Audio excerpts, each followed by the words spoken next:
Welcome back to Against the Cage. I'm Scott Fontana here with my co-host Erich Richter. We do not have Jake Arrier with us this week. He is off, but we are still here to bring you all of the fight recaps, previews, interviews, fight analysis you're all looking for, right? So I don't think we should belabor the point here, Eric. Let's dive in. Big Yes. news this week. So, Yes. surprising news, kind of out of Yep. nowhere, right? Ronda Rousey versus Gina Carano, a fight that was on the radar well over a decade ago, and now all of a sudden it's really in the works. It was announced for May 16th in Inglewood, California. It's going to stream on Netflix. It is backed by Most Valuable Promotions. That's Jake Paul's outfit, of course. 5 rounds, 145 pounds. You got a hexagon-shaped cage for this one. Eric, is this fight interesting to you in the year 2026? So it's older fighters, right? Gina Carano's in her 40s. I believe Ronda's 39. Ronda fresh having off a pregnancy, right? I think she's been training. I don't know how hard, but she said that she's been training and that in interviews, she said that, I needed this fight, kind of something to get her back, her confidence back, and maybe back into shape, and things like that. Is it interesting? Why not? I mean, anything that Ronda Rousey does was interesting, at least in the combat world. WWE was interesting too. I mean, a lot of people didn't love her run there, but Ronda's just so interesting. And honestly, anything that Jake Paul does is kind of interesting, at least to me. I know that a lot of people don't like him. Anything he does, I'm kind of into it. Well, Like you're really. box office and he's box office, so that makes sense. He is box office. Like there's some things that he's done that I haven't agreed with. He said a lot of things like, yeah, I'm not even gonna get into them. He's done some stuff that I'm not into. But just from a fighting perspective and like the promotional side, he's good at it. Like he knows what he's doing, and Nikisa Badarian has done a really good job too. And he's a former UFC guy, is the old UFC CFO. They have done a really good job of building out a legitimate promotion here that might be able to stand without Jake actually fighting. And I think that that's the end goal for them, is to build a promotion that Jake's not fighting. And Jake isn't going to fight on this card. Well, I mean, most likely, right? He's not going to be the co-main event on any card. So most likely Jake's not going to fight on this card. And I think it's interesting. I like it. Sign me up. I'll watch it. I think the thing that is most interesting to me is not necessarily the fight itself. It's just the fact that this type of fight, which I don't know if we're supposed to call it a big fight. I mean, it kind of is, but it's also kind of a weird big fight in that it doesn't really have any actual. We can get to that in a moment, but just the fact that this fight is happening and the UFC is not involved and PFL is not involved. They're leaving a lot of money on the table just by not being involved, whether that was their choice or not. I had the chance to speak this week with the PFL CEO, John Martin. I did ask him kind of about this whole situation, like how much had he heard and how much, Oh, interesting. maybe had come to him ahead of time or them and that kind of thing. It really wasn't something that was brought to them. He'd kind of heard just rumblings Oh, through the grapevine, not necessarily any sort of any sort of, hey, we could come to you for that kind of thing. It really well, seems to me, just gathering a little bit and reading some tea leaves, that Rhonda and Gina and the people backing them financially and with stakes in them and their camps, it just seems like they ended up finding out that the UFC did not work for them for one reason or another. Jake Paul and them, they were the ones that it worked out pretty well for. And frankly, I do think this is absolutely going to be like a big win for Netflix, for Jake Paul. It's interesting. It's definitely got people talking at least a little bit. We'll see how it goes over the next 3 months as we lead up to it, right? just to follow up on something that you said. So talked to John Martin, the PFL CEO, and he said that they weren't involved in discussions. I find that relevant because Jake Paul had famously, right, or infamously rather, had an MMA contract with the PFL and never fought for them, but seemingly got paid some sort. Something was exchanged, and Jake Paul did a couple advertisements saying that he would fight in the PFL. He asked to fight Nate Diaz in the PFL. It never happened. So it's interesting, at least at the minimum, that the PFL was not approached at all. I know that the Jake Paul PFL contract expired at the end of the year, so I think the timing there is pretty relevant I mean, there's also the fact that this is basically a new regime. I mean, it's almost an entire turn, as we talked about last Yes. week, right? We talked about this already, and it's been pretty apparent there is a distinction between what PFL used to be and what PFL is now. Yeah. I don't, John Martin himself was certainly not in the building when any of the Jake Paul PFL partnership really was happening. He's been pretty far removed from PFL for a long time. So Yeah. yeah, not surprising that that was the case. But I mean, regardless of whether who was involved or whatever, I do think the interesting part is just the fact that we actually don't have either of the major players in mixed martial arts involved in this. Typically, it's kind of a new player, right? MVP. 100%. I think that brings us to the next point was whether this fight matters. And I think that the most important thing about this fight is that none of the major players are involved in a new party, a new promotion is involved here. Jake Paul has never really been involved in MMA, not really. And now his promotion gets involved. And let's see what kind of promotion they're able to put together. Let's see what kind of card they're able to put together. I think that you honestly they're invading the UFC's territory a little bit. I'm not A gonna little. I'm not gonna I sit don't here know and say they're about gonna that. compete with the UFC, but you notice Dana is doing a lot of stuff in boxing. He's going to all the Sunday. He's at the the Zuffa boxing events. I don't know if he's going to be at the event this Saturday. I would venture to guess not. I would venture to guess that Dana doesn't go to any of the events that are non-numbered events or non-pay-per-view events. It seems like he's going to spend a good amount of his time with Zuffa, and maybe Jake Paul and his boxing team see a little bit of a room here to jump into MMA potentially. We'll I mean, see. What do you? I don't know what Dana White's on-site presence means for that. I mean, he's obviously been removed from a lot of things as we found out through testimony in court recently, right? Yeah. He's not really involved in fighter contracts or anything like that anymore. He does very different stuff, a lot more macro kind of things is what it seems like. So, the fact that he's not on site, I don't know if that's necessarily going to be what opens the door. I'll tell you why, though, as far as whether this fight matters or what it doesn't matter a lick for from a sporting aspect, right? And that is actually totally okay because it is a spectacle, it's a curiosity, it's with basically two people who are actual legitimate fighters from the past who are also kind of legitimate celebrities too. Yep. That's what makes the appeal here. But I think the way it actually matters is on a more human level because you heard Ronda, she was speaking with ESPN in the, after this was announced and kind of talking a little bit about how the genesis of this fight came about, right?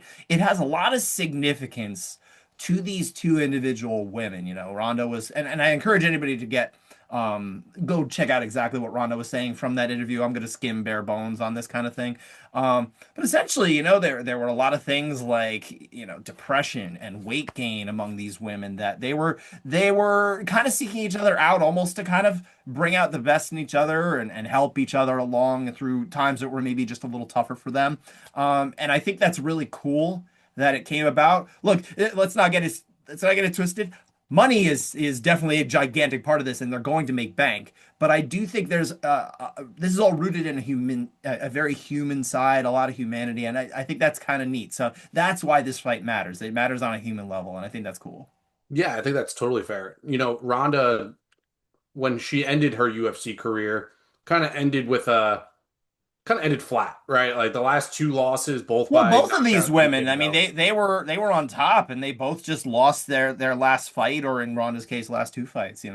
From Gina's perspective, I think Gina just got called to Hollywood. I mean, she was in Fast and Furious, and then she was in the Mandalorian series famously and got, let go off of that due to some tweets that she had. She ended up suing Disney and then settling out of court. So I'm sure that, I mean, hopefully, at least for That's a her whole perspective, large thing, right? Yeah, that's a yeah, whole from other from, can of from her worms. perspective, I hope that money's not too much of an issue. But maybe it really is just about getting out there, getting into the physical shape, doing the training camp, and getting in there and fighting. I don't see a downside in Jake Paul's promotional company getting involved here. I'm excited for it. I think that he does a really good job from a production standpoint. And you notice what Rhonda said. Her comments are legitimately interesting, and we'll get to this, but she was like, "We're going to a fighter's first promotion." I know that is the most valuable promotions tagline. They've been saying we pay our fighters well, et cetera, et cetera. I wonder if it was a financial aspect of why the UFC and MVP, why MVP got it over the UFC. I wonder if it just came down to dollars and cents. I'm sure the money played like let's say not a small role, right?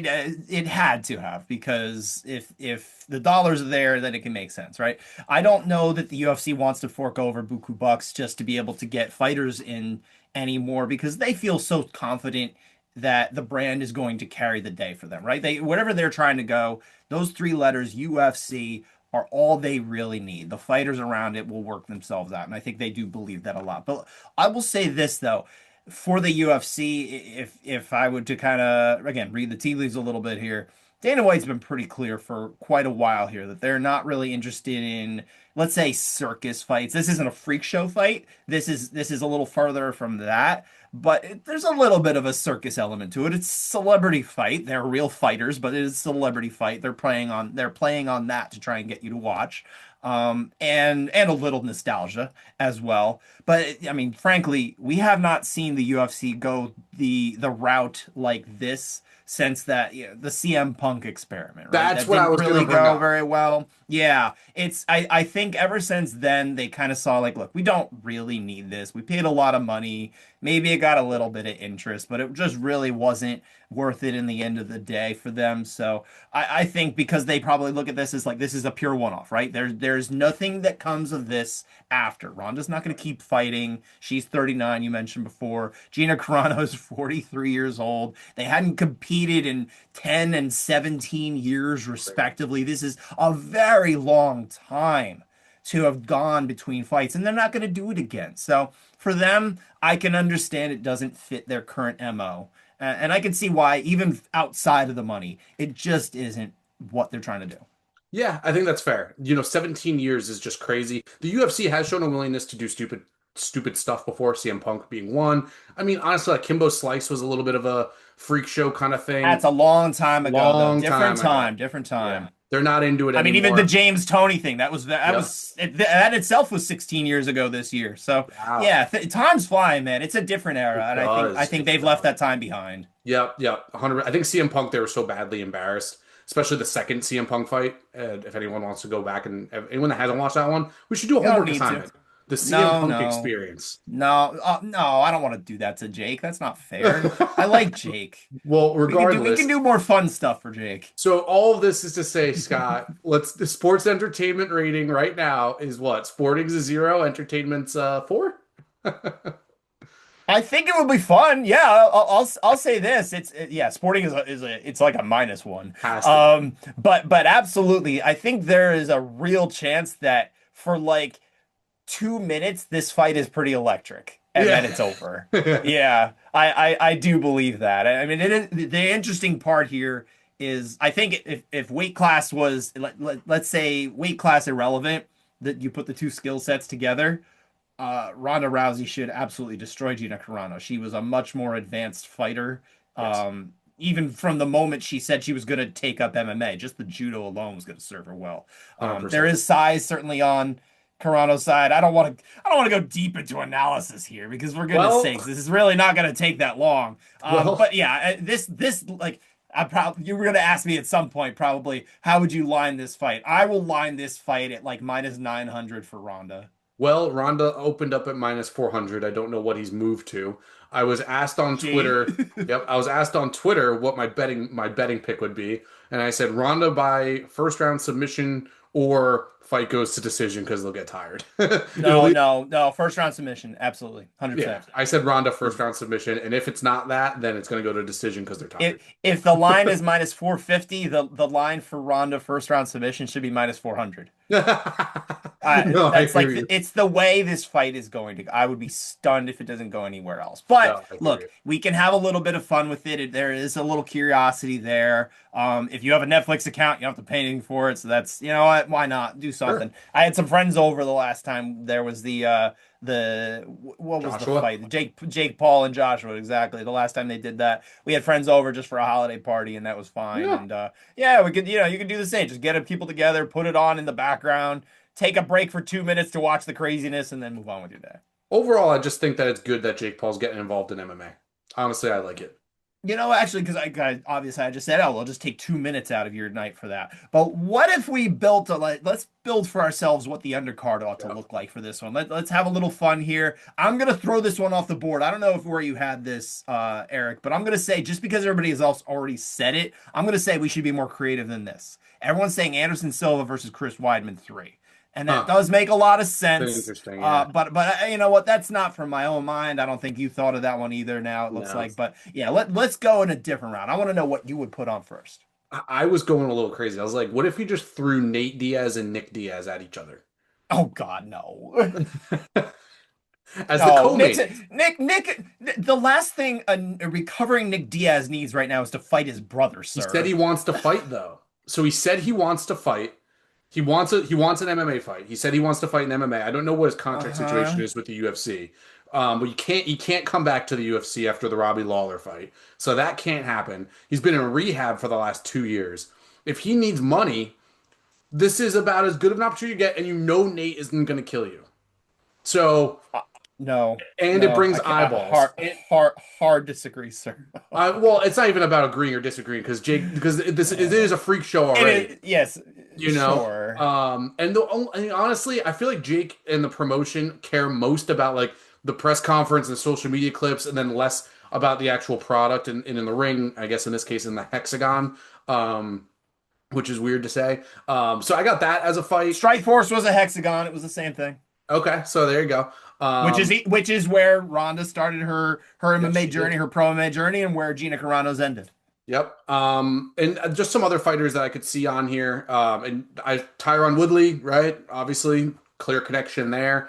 Um, Eddie Alvarez was over at BKFC. I don't know if he could get cleared or if his contract is free, but he's another one that you could see on. I would basically just go for all the older guys. Holly Holm is another one you get in there. A female fighter. They're big into the female fights. You could do Holly Holm versus Amanda Serrano if you really wanted to. Maybe not boxing, maybe try to do MMA. I don't know how Amanda Serrano would feel about that. Only reason I say that is because I know Amanda Serrano has wanted to fight Amanda Nunes in MMA. It's the only reason I say that. All right, Cyborg. take a break here because I want to jump in. I've Yeah, got yeah. some ideas Okay. myself, my friend, and so I tried to come up with something. Look, I didn't have a great idea for Nate Diaz. I think Nate is someone you'd really think of. Nate realistically would probably be somebody who'd anchor a card, but I think maybe here he might be willing to, depending. Who knows? If the dollars are there, like I said, maybe it makes sense. I threw out there, and I don't love this either, but it was the one that made a little more sense to me. Nate versus Jorge Masvidal, retread of their boxing, but now put it in MMA. I think they're, obviously, and they've had that fight as well from the BMF standpoint. It's sort of a trilogy fight, but kind of Kind of. not. Like, Yeah. why not? I couldn't come up with anybody else who made sense at 170 pounds. Or frankly, I wonder if Nate even wants to go to 170. He might be looking for something No. more like 185 now. 185. I don't know what you do. Maybe Nate Diaz against Anderson Silva, someone who fought his Could do brother, that. right? I don't know. I don't love either of these fights, but I'm trying to think of here. I'll give you someone a fight that I think you'll actually have a little bit of interest in that makes some sense to put on here. Muhammad Mokaev against Oh. Reese McLaren, who was with one for a little while. He was one of those guys that they kind of let walk, or I guess they released, but it was kind of almost like a freedom kind of Right. thing. Because he had won two in a row, he'd won 4 out of 5. This is not somebody who was struggling. He was kind of given the chance to move on. He actually won his last fight after he left one as well. So I think that would be one of the best flyweight fights you can really make outside of the UFC. PFL doesn't even have a flyweight division here. So, and then another one for you. I think you're gonna like this one. Gable Steveson against whoever they get. I Yeah. don't know who it is. It doesn't really matter. This is a guy he's really just trying to get fights. He's in Yep. action this weekend, right? There is. What Yep. what which the one he's fighting for? So Gable Steveson, and obviously everybody knows that Gable Steveson is my guy. He is fighting this week, and he's fighting Hugo Lezama, MFL 3. I've not heard of the promotion, to be Oh, clear. Mexico It's Fight League. That was what it Mexico. was. Yeah. Yeah, I know it's in Mexico. I've never really heard of the You can promotion. watch it on Netflix. I know that. It's No like tomorrow. way, really? It's Thursday night on you or not Netflix. Excuse me, YouTube. My mistake. Oh, Well, I mean, I even either misspoke, way. misspoke, my friend. No, yeah, you can watch Well, it on YouTube. I think the main card starts at 8 o'clock. So there's one there's a one more fight for you. I guess a little early, right? yeah, But early one I more don't. fight. Depending on when our I'm not sure when you're watching this show. It might be cutting a little too close. So at least we can mention it here. But I've got another one more fight for you later. But yeah, I figured Gable Steveson. He's looking to get fights in. He's trying to go 3-0 in this week as well. But yeah, I put him out there again. Maybe he can go for his fourth MMA fight at that point. And I think that makes a lot of sense. You get his name, out there to even more people on Netflix. He may be known to some people, but Netflix is going to create a much greater reach. If he goes out there and just blasts somebody, like, Yeah. man, that's going to be a good advertisement for him. So Well, I like that one. That makes a lot of sense, right? yeah, well, those are all real fighters that could actually like get it. Like, and not to say that Nate and You Nick gotta aren't. put real fighters on you. If you can't have it just be a bunch of old, because then that's Bellator, I know, circa right? 2014, right? Dude, That's I not, I hate. don't think that is what Jake Paul wants to go for. That's not box office. You don't think so? Okay. I No, was I don't thinking think so. honestly that's where I think it's going to end up. I think it's going to There end might up be where some of it, but hey, I'm giving you alternatives, right? those are These are some exciting options. I think those you are can build way a decent dude, I card. had Tony Ferguson versus anybody really, but Tony against Diego Sanchez or BJ Penn or so like I was like just make it a total freak Lord, show. please don't put BJ Penn in a fight again. Don't even do that. That's not cool. I know. That would be so bad, but Good I'm like Lord, he I is. don't know where he's Yeah, gonna go he because needs look, help. you picked the two of the really good fighters that are not under UFC contract, which is really good. A lot of these fighters are all the good fighters are under contract. So the way that I looked at it was, who's there? Like they're gonna have to build a whole card. I like you're I think slim these are guys pickings, they can do. They might not have a big card. Maybe they don't need, 10 fights. They don't right? need Maybe it'll 14 just be fights. five. Maybe they just put, you can even do eight. I mean, they could just scrounge up a couple of, regional level talent out of California if they wanted to, Right. and fill out the card. I mean, Bellator used to do that all the time in the earlier days, especially Strikeforce used to do that. They could easily do something like that if they wanted. Yeah, maybe Andrei Arlovsky. I don't know if you saw him in BKFC. Maybe get him over. Andrei Arlovsky looked awesome Andrei against Arlovsky will Ben Rothwell. never ever retire. This is kind of a goofy story. I was playing the EA UFC game a few years ago. The newest one was a five, Yeah. and I did a career, and I was still fighting Andrei Arlovsky like 20 years in, so he was like 67 years old because they don't retire these fighters in the career mode, even when they Oh get my to be that old. God. I was like, I took a picture, I put it on Facebook, or not Facebook. My goodness, I haven't done it on Facebook in a while. MySpace? On social media. No, There not you nice. Get out of go. here. This guy. Yeah, no, it was funny. But no, I mean, to his credit, look, he goes out there and he beats Ben Rothwell. He won that bare knuckle Unreal. title recently. I Still mean, the got it. guy, he's still got it. I wrote it. I think a lot of us were starting to write him off when he got knocked out by Fedor, I want to say 17, 18 years ago. Yeah. It's been a long time and he's still at it. The chin is still like, we thought he was too chinny and he's kind of bounced back from that pretty well. So kudos to Andrei Arlovsky. The Pitbull is still at it, but yeah, I mean, maybe he's on there. The other thing I'll say, and I think we should probably move on after this one, Eric, but I will close out by saying again, from that conversation I had with John Martin, I asked like, hey, is this, an opportunity for you guys? You might want to co-promote, get some of your own fighters featured on, this prominent card with Netflix. And, to sum it up, and you should watch the interview as well on our channel here. But to sum it up, the gist was kind of a never say never situation, but it's just not something they have in the works. I think they're kind of, New era. MVP is doing their own thing. PFL is focused on what they're trying to do right now. I don't think they're trying to be distracted by something else. I just want to know what that is that they're trying to do. Well, watch my interview, sir. At least we'll, Yes. we'll hear a little bit more about it, Yep. But yeah, I think, look, if you must have thoughts, dear listener, you should leave some in the comments. What do you think of this Ronda Rousey Gina Carano fight? Are you tuning in? Are you all about the box office, or is this just kind of like whatever? I don't really care. Let us know in the chat, in the comments, and yeah, have fun with it, right? I think we've got to start turning our attention to a fight that's much closer now, Eric. We've got UFC Houston this weekend. The fight night May card is headlined by Sean Strickland against Anthony Fluffy Hernandez, a very key middleweight fight. Starts 8 p.m. main card, 5 p.m. prelims, all of course Paramount Plus.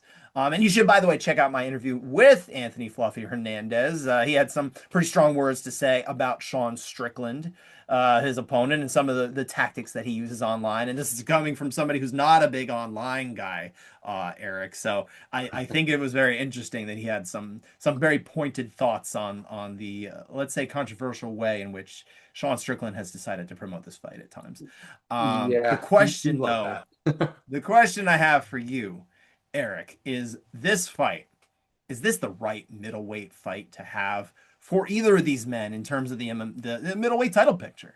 Yeah, so when we can refer back to our rankings, we have Anthony. So UFC has Strickland ahead of Anthony Hernandez, which is ridiculous. Anthony Hernandez is number 4 on the New York Post MMA rankings. Sean Strickland is number 5, and then It's pretty Kyle. close. I'm not going to argue it too much. I think we were No, unanimous 100%. on at least Fluffy at 4, but you know it makes sense. There's a former champion, and there's someone who's 100%. this is his biggest fight, so And the I get rankings it. that he goes off of in his head, it's somebody that's ahead of him. So, I think that checks a box for him. It does profile as a step up. Now, it's just a little hard for me to get behind because, Reiner de Ritter, at one point seemed like Anthony Fluffy Hernandez versus Reiner de Ritter, loser gets the title shot. Then, injury, pull out, fight doesn't happen.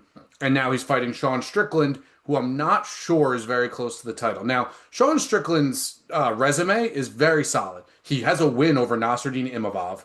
He has a split decision loss and then a very close unanimous decision loss to Dricus du Plessis, who just lost his title to Hamzat. So if you look at it, MMA math not perfect. It's not the worst thing in the world. I'm not going to crush him and say it's a terrible decision. Now, what I will say, would I have liked to see him fight Dricus or Imavov? Absolutely.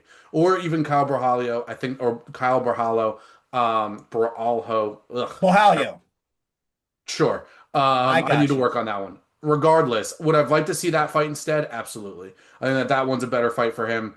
I think it's just super competitive. I think this is competitive too, by the way. But I would have rather seen that fight. But I think there's a problem probably just with the calculus of making the timeline work here. Look, Dricus du Plessis does still not have a fight coming up. We have Anthony Fluffy Hernandez who had to pull out of that fight, and when he spoke to me, I mean, he it made it clear that like, look, I don't like pulling out of fights. I want to make money.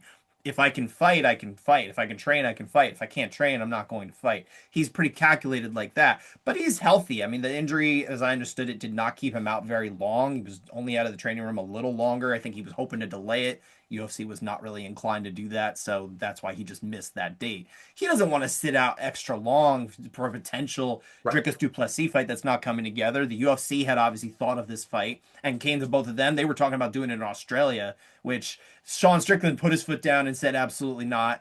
And also, Fluffy was pretty happy with that, right?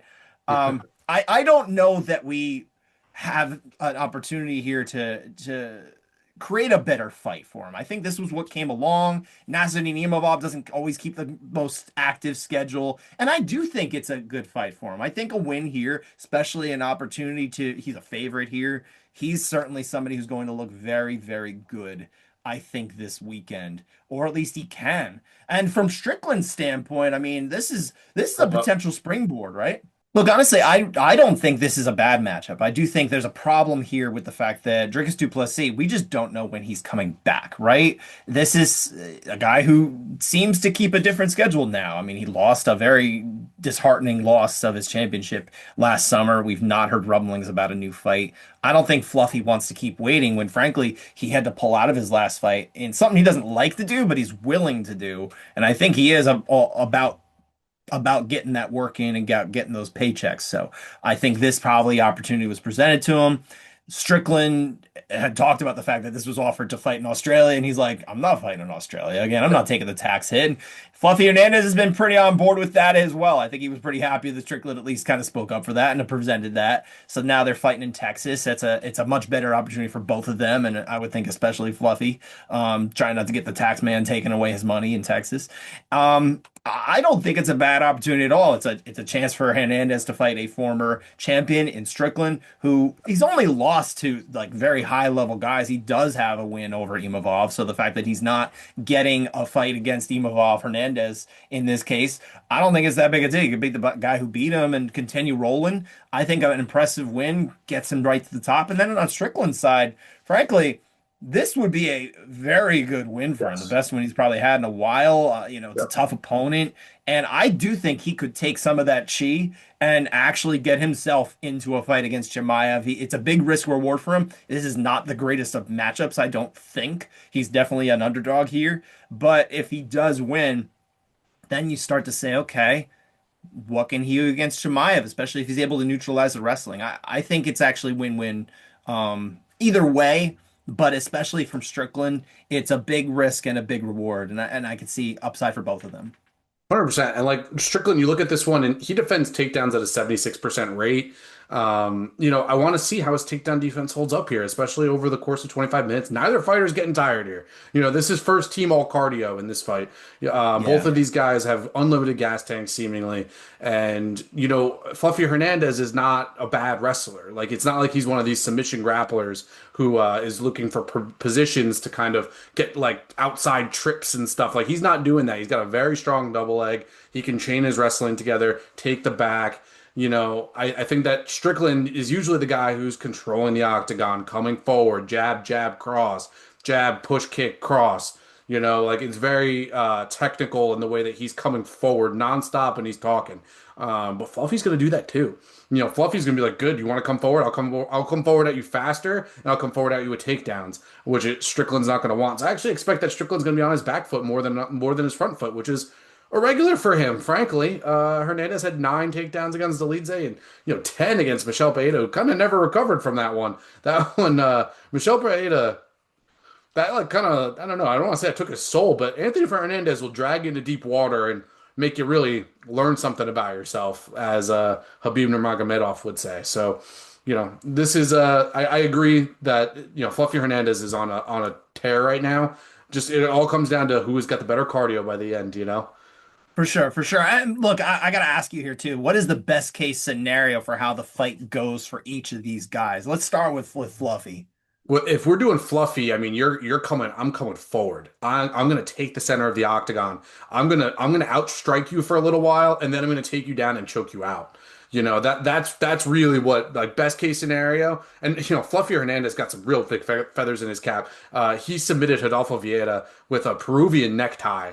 Back a long time ago, 4 years ago, 3 years ago.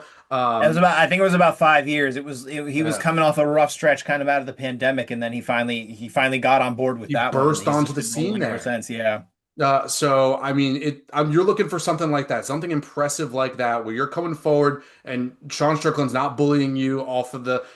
Sean Strickland's been here before. This is by far the biggest fight I would say probably biggest fight that Hernandez has ever fought. Oh, Strickland's. definitely, absolutely, and that's why it is a good matchup. I do think. I'll tell you what I think is a best case scenario for Fluffy. You remember the Khabib Nurmagomedov fight against Michael Johnson at the Garden about a decade I ago? deserve these. I think if it looks like that, if he can get it down and just be relentless, Yeah. keep the pace going, rack up the damage until the referee just has no choice but to wave it Yeah. off. I think that would be like a best case scenario for him. Is that going to be easy? No, but I think that's kind of like ideal, like perfect fight for him. And if he does that, he is absolutely going to be the next guy for the title shot, right? He doesn't have to sit there and say, Dana, give me my title shot, just like keep it even. Yeah. He'll just get it, I think. And then he's not the type that would.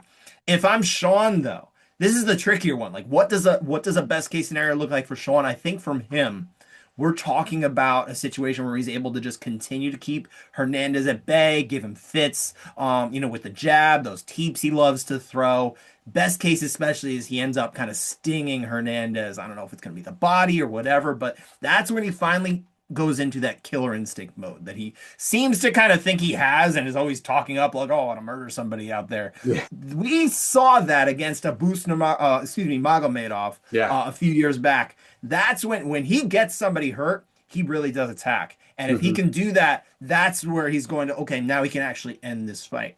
If Yep. not, you're talking about a point fighting victory, which I don't know that secures him the title shot he's looking for. No, it definitely wouldn't secure him the title shot. So honestly, even like best case scenario, like say like Say like he just dominates Fluffy, not TKO second round, 100 significant strikes. I still don't think he gets a tail shot, personally.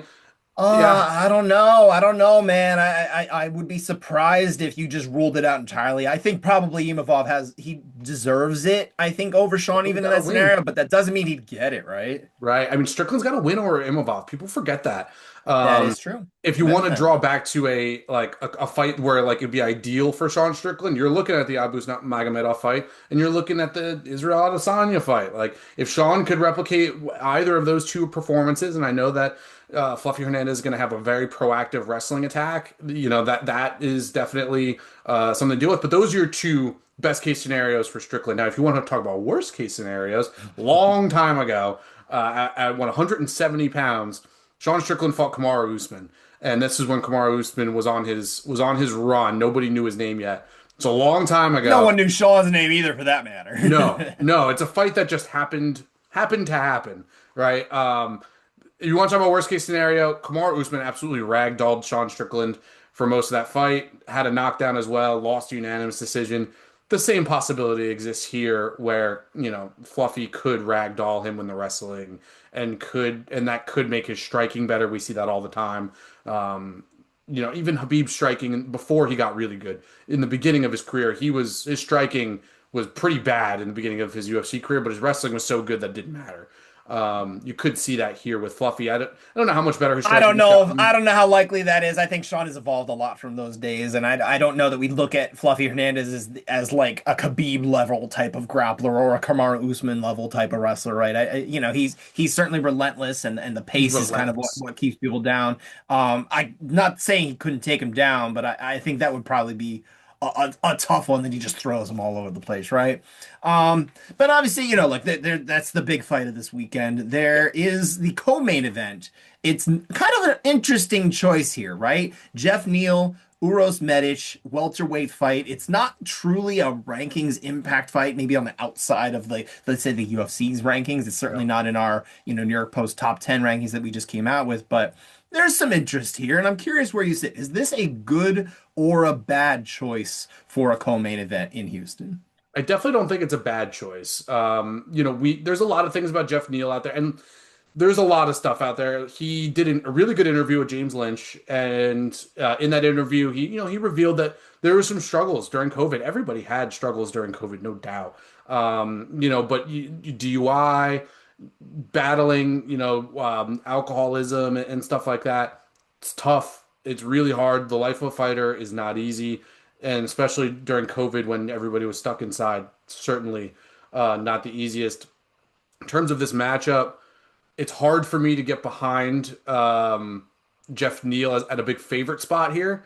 Now, where I like it is that it's going to be stand up, trade, banks, rock'em sock'em robots, really. Jeff Neal's got powerful hands. And Uros Medic is not one of those guys who's going to be sitting around, trying to wear you out in the grappling or anything like that. This is going to be action packed. And Jeff Neal's, from the area. He's a hometown guy. This Austin guy, is, yeah, yeah, yeah. he's I right. think I think people will show out for him there. I do think that's Yeah, kind of the thing there, right? And the UFC 100%. does like to do that when they do travel, when they're outside the Apex, a co-main event, especially if they're not already having the headliner there, that's a really good spot for them to showcase a local guy, someone who's maybe on like, again, those outskirts of the rankings, maybe isn't high up, but somebody that at least people recognize has Yep. been doing stuff, and they can put some maybe a little more interested butts in seats. And I do think that's what we have here, right?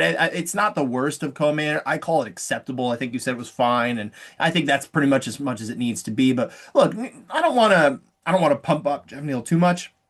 He's 1-3 over the last 3 years, but also all those losses to the guys that are in the title hunt right now. Yeah. We're talking about Carlos Praches, Shavkat Rakhmonov, Ian Machado, Gary. Like, who's beating these guys? Nobody else is beating them. Yeah. So I don't think it's that big a deal to have those losses on your record. I do think this is kind of a test for him, right? He's got to say, okay, are you still good enough to beat the Uros Medicis of the world, who solid 170, or maybe not somebody who's, on the verge of being ranked, but he's kind of in there. He's a tough out. He's been pretty okay, doing a little bit here and there. He had mixed results last year, but he's on a hotter streak. And yeah, like I'm okay with it. I think it's fine. And we'll talk a little later about the depth of this card. So I don't think it's going to be that big a deal. Yeah, no, I totally agree with that. And not for nothing, Jeff Neal did split decision Ian Gary. That was close. Like, I mean, that's also, one of the reasons that Ian Gary might not get a title shot is because Carlos Prates knocked him out unconscious. Ian Gary had a hard time with Jeff Neal. Jeff Neal's not an easy out typically. Not at Now, all. we'll see if like that spinning back elbow to Prates kind of um takes some time off of his career. Yeah, Practice put a good one on him. That is what it is, Sure right? did. Sure did. But look, what other fights are you looking for? Give me a fight to watch on this card.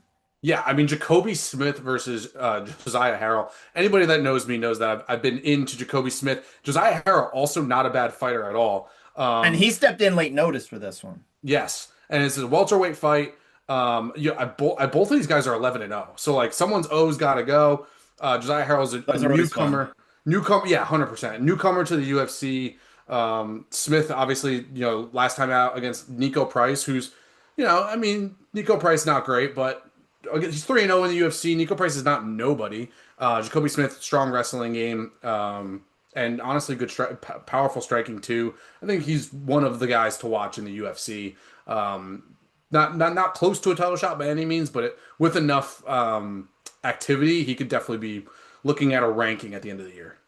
Well, listen, I've got a fight that I want to watch too, but before I do, I'm going to shout out the one that Jake gave us, who's again not with us this week. He is pointing to Melquizael Costa, who he likes to. I think he just likes to say his name, at least in part. But also, fun fighter. He's definitely on a bit of a heater right now, right? He's going against Dan 100K Ige, who I assume is changing the nickname, right? The bonus is a little different now; it's double, so he's probably not going 50K anymore. He's got to be 100. I would think. And as far as my fight, I'm also going to deep into the prelims here. I'm going with Ramiz Brahimaj, another Texas guy. He's got actually ties to our neck of the woods, to Brooklyn as well. But he's going against Puna Soriano, who also actually did beat Uros Medic last year. So Yep. another interesting opponent. I like this fight here. I think it's gonna be a lot of fun. Anytime Soriano fights, it's always fun, right? And I'm sure I don't know what the event rating is yet. I'm excited to hear it, but I will say Wait a minute. that like all the fights that we mentioned are just as good or could easily be co-main event. If it Yeah, I wasn't know, for and we're it deep wasn't on the for prelims here too. There's actually a lot of high ranked talent here, dude. So the event rating, I don't know if this will surprise you or not, but we got a 58, dude. This is a really, really strong fight night card. Mhm. It's technically not as well rated as the fight night last week at the Apex, but I They're a little obviously spoiled right I now. I think they are putting their best foot forward, not Paramount. just because it's very new for Paramount, but I imagine this year is going to be a they're going to put their best foot forward all year. That's kind of what I think. We've seen that historically in Yeah. these first years with the TV deal, the honeymoon stage. They're really trying to do Yes. that, right? Go all out. Always. That's a good way to describe it. But on this card in particular, dude, we have so much depth. There's sneaky high ranked fighters throughout. 5 matchups are top 30 versus top 30. Some of you are even more like top 15 or 17, right? 18 of the 28 fighters on the card, they're ranked in the top 60. This is of course Fight Matrix. 23 are in the top 100, and there's no one outside the top 200. There's none of these like, oh, they don't really ought to belong here prospect kind of things. It's like, okay, these guys are at least on the radar a little bit, and you can totally understand putting guys on the roster on the card like that. They've done it historically throughout. I think it's a really great card. There's actually a few fights that are going to potentially impact our New York Post rankings, right? The middleweight headliner makes sense, but Yep. also heavyweight.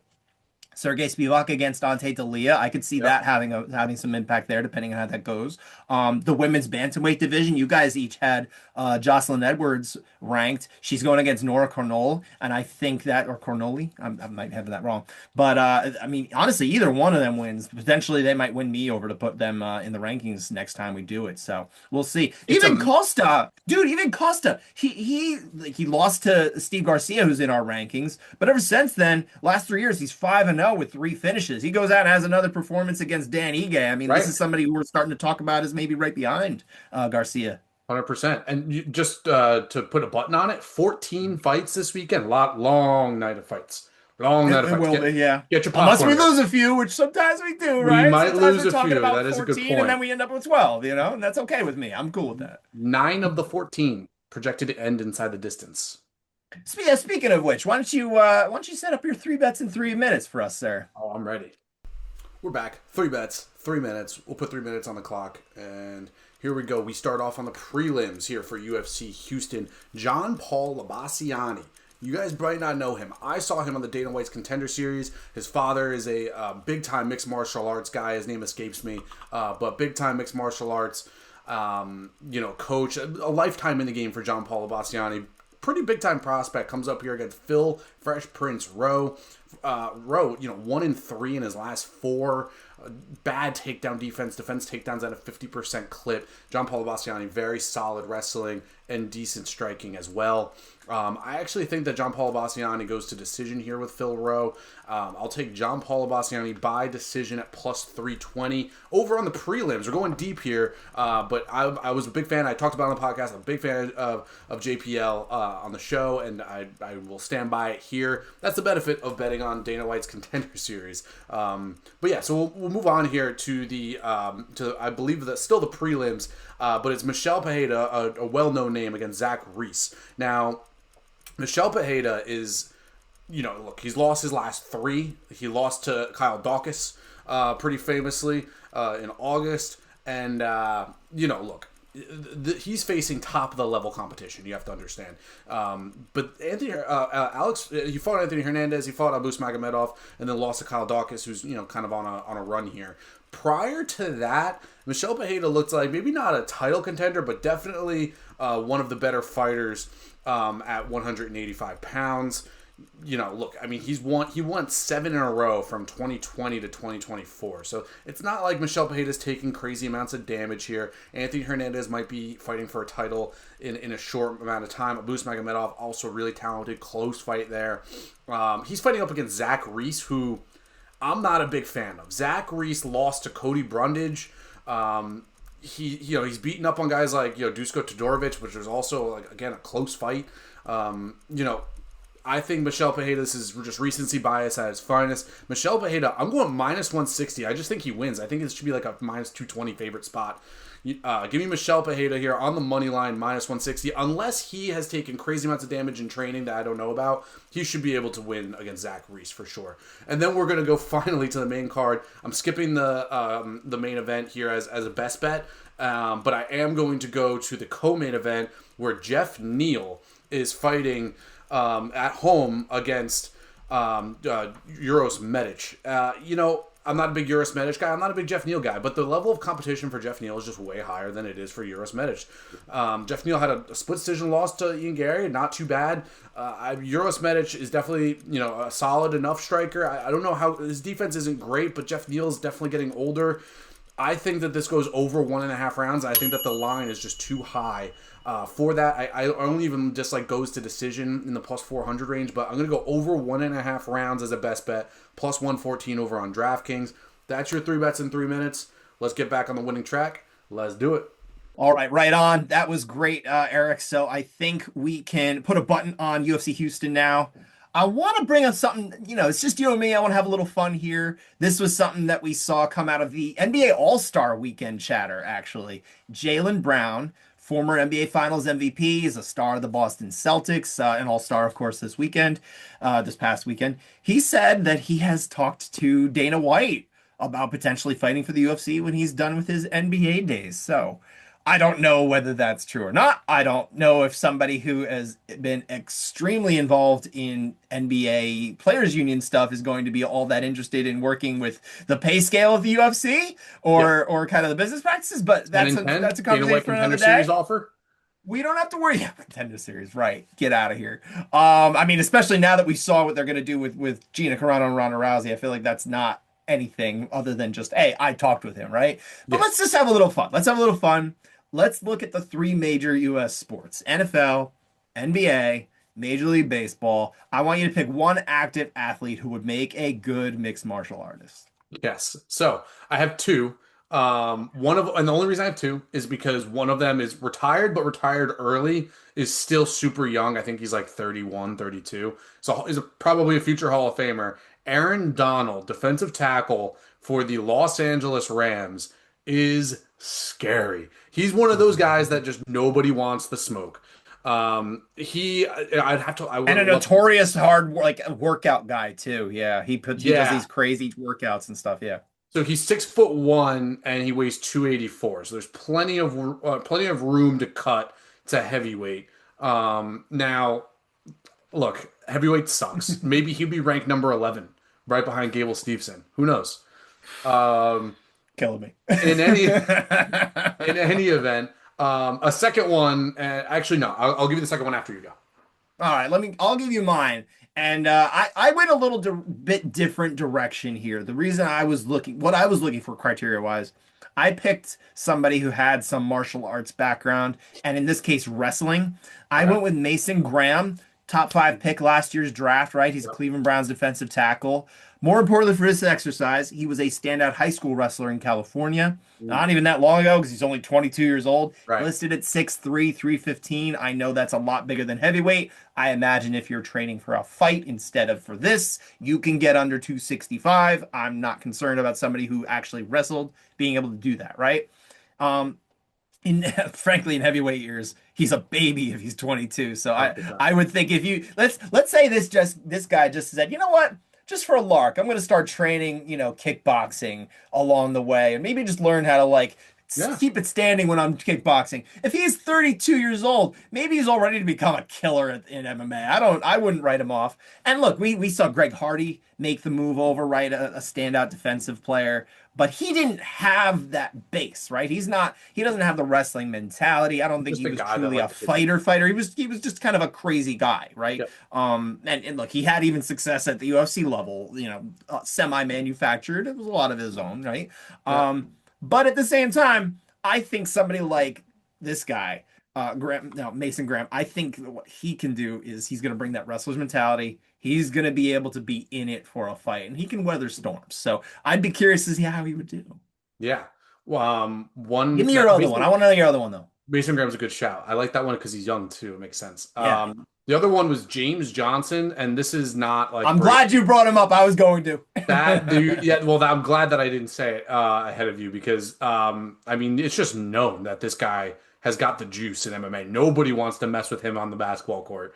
He Well, spars with he trained pros. martial arts. Yeah, he's been Yes, doing this like for his whole life. So he's yes. like actual martial artist. Yes, he has a lifetime of kickboxing under his belt, and everyone like there was like NBA players only polls like who would you want to fight versus not fight, and for years it was David West and James Johnson are the two guys in NBA that you don't want to fight. So James And I feel Johnson, like a lot of that was because people just didn't think of James Johnson. I think a lot of people who would have thought of him be like, oh yeah, actually over him, over David hey, West. Sorry, no disrespect to David West, but yeah, I think this shout is out an David actual West. boogeyman in combat sports. He's not technically on a team right now. He just turned, or actually turns 39 on Friday. Happy Yep. birthday, coming up to James Johnson. But he's not Wow. on a roster. That's He was on the Pacers during the finals. He's listed at 6'7" and 240. So the guy is already there. He doesn't have to cut. He doesn't have to do anything. You can just go to show up light and be like, all heavyweight. right, who you want me to kill? If he can stuff a takedown, and look, maybe even if he can't, I bet you he could be an impact guy at heavyweight. I would love to see him try. Honestly, he should. At the UFC, if they are willing to just pay a little bit more. Hey, maybe he fights for most valuable promotions. We'll see. Oh, put him on the But look, card. if there's someone Eric and I haven't thought of, if you got an idea or you think our ideas are stupid, whatever, just throw them in the comments. I'd love to see what you guys think of this idea. It's always a fun idea, right? One. Thinking of what other athletes can do if they cross over into 100%. fighting. And a lot of the fighters, or a lot of athletes think, oh, maybe I'll just go into boxing, and they don't always look very good, right? Like Le'Veon Bell's not had the greatest results, and Frank Gore Sr. has also kind of done a little bit of it too. So Adrian Peterson, my goodness, a bunch of people, right? It's not always working out, but I think we can find guys, and I'm curious who you can think of that maybe Eric and I didn't, right? Yeah. So that was sort of like a quick hit that we decided we wanted to have a little That was fun just with. fun. So We're here for yeah, a good yeah, time, yeah, not a for long sure. time. But Want me to get to the quick hits now? We got to yeah, start heading Scott, out. give me the quick hits. Give me the latest news and notes from around mixed martial arts. We got a lot, and honestly, the first one, at least in some ways, is very much a feel good version of a quick hit here.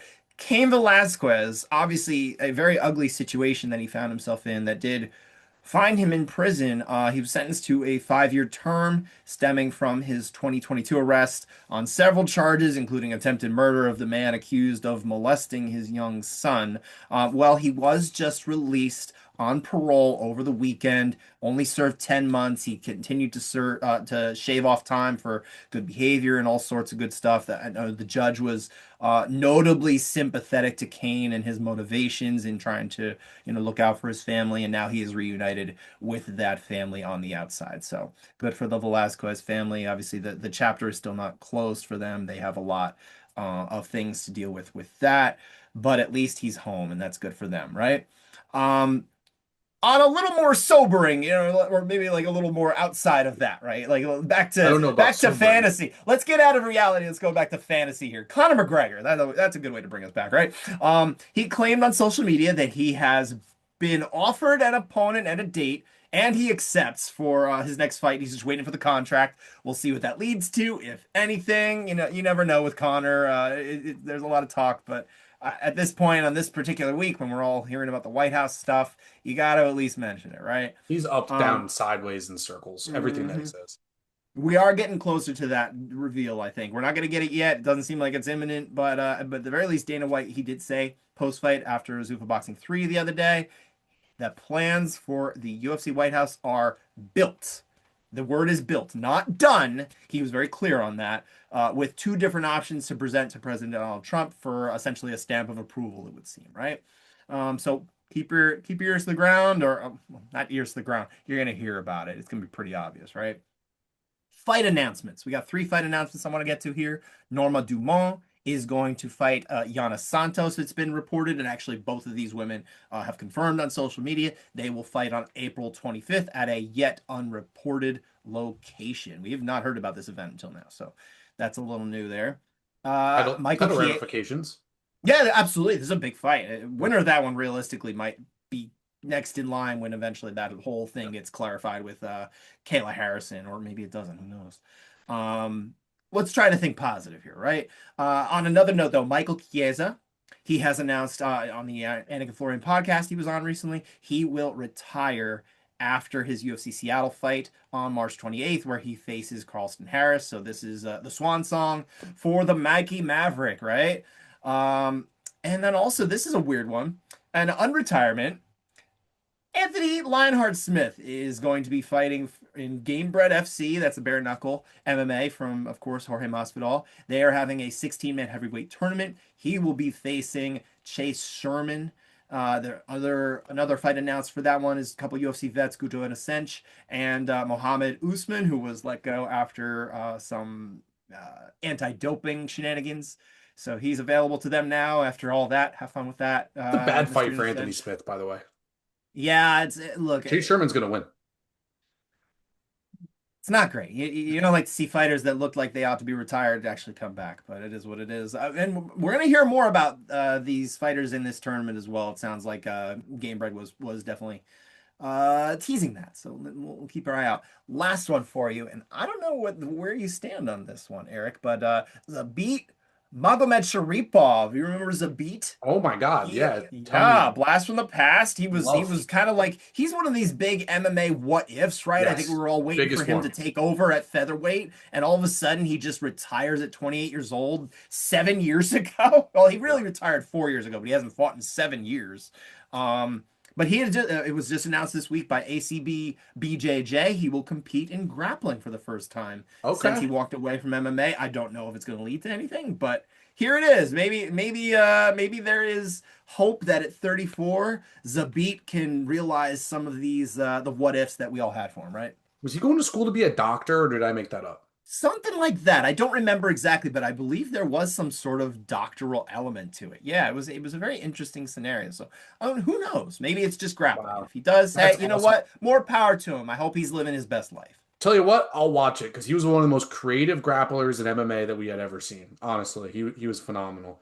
He was fun in pretty much everything he did, right? 100%. That wraps But quick hits. We'll move on mm, to the final round. We have made it. are we going to review the homework, or are we not going to review the homework I without think Jake we'll here? punt on the homework this week. We got to Okay. have Jake here. I think sometimes we've done it without Jake and then we just do it again. So why don't we we'll hold it. We'll give Okay. you extra time. We'll give our listeners extra time. We'll give Jake all that time to catch up on. Just to remind you, those three fights are Cain Velasquez versus Junior Dos Santos. That trilogy actually, it kind of worked out that Cain Velasquez is also big in the news this weekend and also part of our homework. That was not really planned.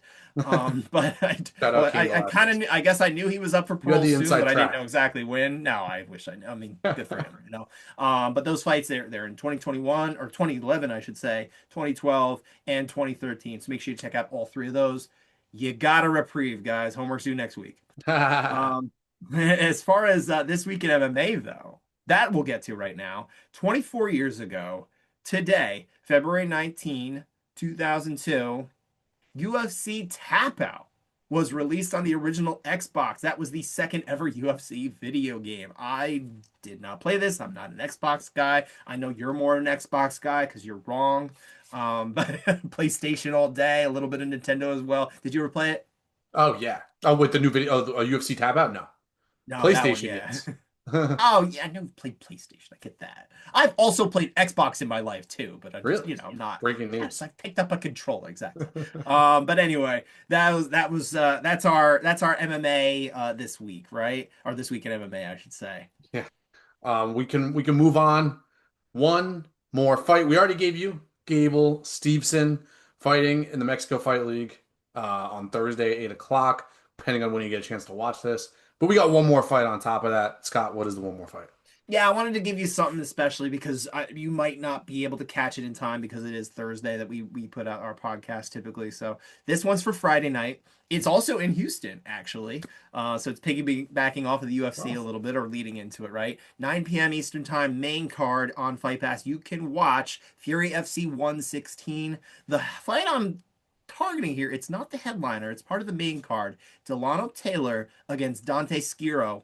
This is a couple of guys who had been with PFL and with Bellator, respectively. They're ranked 59th in Taylor's case and 67th in Skiro's case, respectively. It's an interesting matchup because both these guys, they're 4-0 since leaving those known promotions. Taylor in particular, he did lose to Carlos Leal, who is fighting on the UFC card Saturday, funny enough, but he did actually send Rory McDonald into retirement. So he's done something notable. He's only wow. 29.